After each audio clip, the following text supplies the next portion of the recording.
તો નમસ્તે વિદ્યાર્થી મિત્રો, તમારા બધાનું ફરી એક વખત હાર્દિક સ્વાગત છે ભાઈ એક નવા જ વિડીયોની અંદર. તો મિત્રો આપણે આજે લઈને આવ્યા છે સારી એવી ભરતી.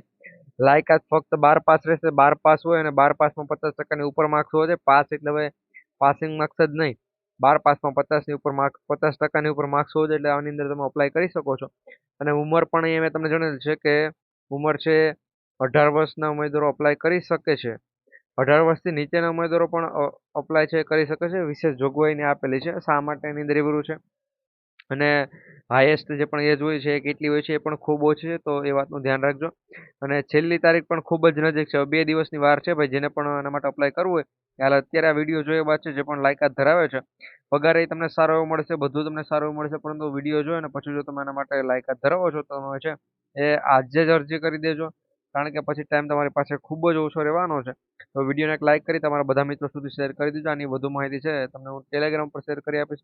ટેલિગ્રામમાં જોડાવા માટે લિંક વિડીયોના ડિસ્ક્રિપ્શનમાં આપેલી જ હોય છે, ત્યાં ક્લિક કરી જોડાવાનું ભૂલતા નહીં. સમય ન બગડતા આગળ વધીએ. અને તમે પણ ભાઈ વિડીયો જોઈ લો, એના પછી લાઈક કરીને બધા મિત્રો સુધી શેર કરજો. જે પણ 12 પાસ લાયકાત ધરાવે છે ને આ વિડીયોમાં જે પણ હું લાયકાત કહીશ એ ધરાવે છે બધા મિત્રો સુધી. ભારતીય વાયુદળની અંદર, અને એમાં પણ અગ્નિવીર બનવા માટે અરજી કરવાની થાય છે બધા મિત્રોને. તો એમાં તમે અહીંયા જોઈ શકો કે ફોર્સની અંદર તમારે સામેલ થવું હોય તો તમે 26 તારીખ સુધી અપ્લાય કરી શકો છો. એટલે જ મેં પહેલા કીધું કે 2-3 દિવસની વાર છે. અપ્લાય આ વિડીયો જોયા બાદ કરી દીધો, લાયકાત ધરાવો છો તો. કારણ કે આ માહિતી અમારી પાસે પણ 2 દિવસ અગાઉ જ આવેલી છે અને મેં લગભગ ટેલિગ્રામ ઉપર આની માહિતી આપેલી પણ છે. આપણે મેઇન ચેનલ પર ડિસ્કશન આપેલ છે, સેકન્ડ છે, તો ખાસ કરી ત્યાં પણ જોડે જજો. હવે ત્યાં પણ ભાઈ હું તમને જે પણ ભરતીઓની અપડેટ આવે છે સૌથી પહેલા ત્યાં આપતો જ હોઉં છું. આના માટે તમે ફોર્મ ભરી શકો, પરંતુ લાયકાત તો કંઈક હોવી જોઈએ ને. તો અહીંયા લાયકાત રાખેલી છે કે અહીંયા જે પણ વિષય આપેલ છે અંગ્રેજીના એવા વિષયની અંદર છે 50% ઓછામાં ઓછા માર્ક આવેલા હોવો જોઈએ અને 12 પાસ કરેલું હોવું જોઈએ. હવે અહીંયા જે પણ વિષયો આપેલા છે, જેમ કે અહીંયા 3 વિષયો આપેલા છે, તો 3 વિષયની અંદર તમને 50-50% માર્ક્સ આવેલા હોવા જોઈએ. બાકી બીજા જે પણ સેકન્ડ વિષય હોય એમાં તમે ભલે ફક્ત ને ફક્ત પાસિંગ માર્ક્સ આવેલા હોય તો પણ ચાલશે, પરંતુ અહીંયા જે પણ મેઇન વિષયો કીધેલા છે એમાં 50%ની ઉપર માર્ક્સ હોવો જોઈએ. ઓલમોસ્ટ ભાઈ બધાને 50%ની ઉપર તો માર્ક્સ આવી જ શકે યાર. અને તમે અહીંયા જોઈ શકો કે ભાઈ ડિપ્લોમા કમ્પ્યુટર, ઓટોમોબાઈલ ને એવું બધું લખેલું છે. અને આ અથવા 2 વર્ષીય જે પણ છે એ કોર્સ તમે કરેલો હોવો જોઈએ. આ બધી માહિતી આપેલી છે, પરંતુ મેન લાયકાત છે 12 પાસ કરેલું હોવું જોઈએ 50%ની સાથે. અહીંયા જે પણ મેન વિષય આપેલો છે એની અંદર તમે જોઈ શકો છો 50%નું જણાવેલું છે, વધુ નહીં. પછી વય મર્યાદા પણ અહીંયા તમે જોઈ શકો છો. તો વય મર્યાદા 17.5 વર્ષ, મેં 18 વર્ષની નીચેનું જ કીધું છે એટલે અહીંયા લખેલું છે 17.5 વર્ષ તમારી વય મર્યાદા હોવી જોઈએ. અને છેક 21 વર્ષ સુધી તમે ફોર્મ ભરી શકો મિત્રો. કેટલી? 17.5 થી લઈને છેક 21 વર્ષ સુધી. આમાં છે તમને એજ રિલેક્સેશન લાગુ પડતું નથી. ઘણાને એમ હોય કે ભાઈ અમે તો આ કેટેગરીમાં થાય છે, અમારે તો 21 પછી 3 વર્ષ, 5 વર્ષ, 15 વર્ષ, 10 વર્ષ લાગુ પડે, પણ નહીં ભાઈ, આમાં નથી લાગુ પડતું. એ વાતનું પણ ખાસ તમે ધ્યાન રાખજો. અહીંયા 1 જુલાઈ 2005 થી લઈ અને 2 જાન્યુઆરી 2010 સુધીની અહીંયા ઉંમર આપેલી છે કે અહીંયાથી અહીંયા વચ્ચે તમે જન્મેલા હોવો જોઈએ.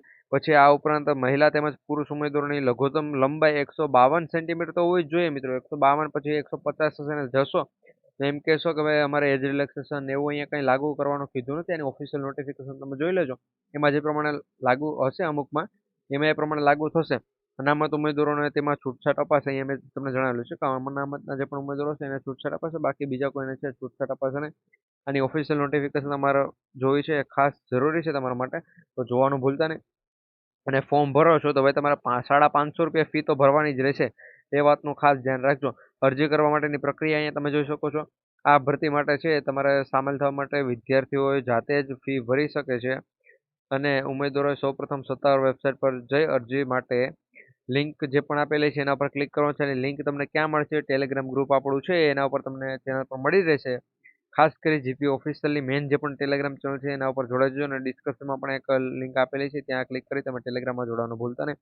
ફી ભરી આખરે છે નિયત ફી ભરી ફોર્મ સબમિટ કર્યા બાદ છે એની પ્રિન્ટ આઉટ છે તમારે તમારી પાસે સાચવીને રાખવાની છે. બાકી ઘણા મિત્રો પાસે તૂટીને જાય તો પછી છેલ્લે છે તમને નડતરા રૂપ થાય. એના કરતાં સાચવીને રાખજો. ફી 550 રૂપિયા ભરવાની છે.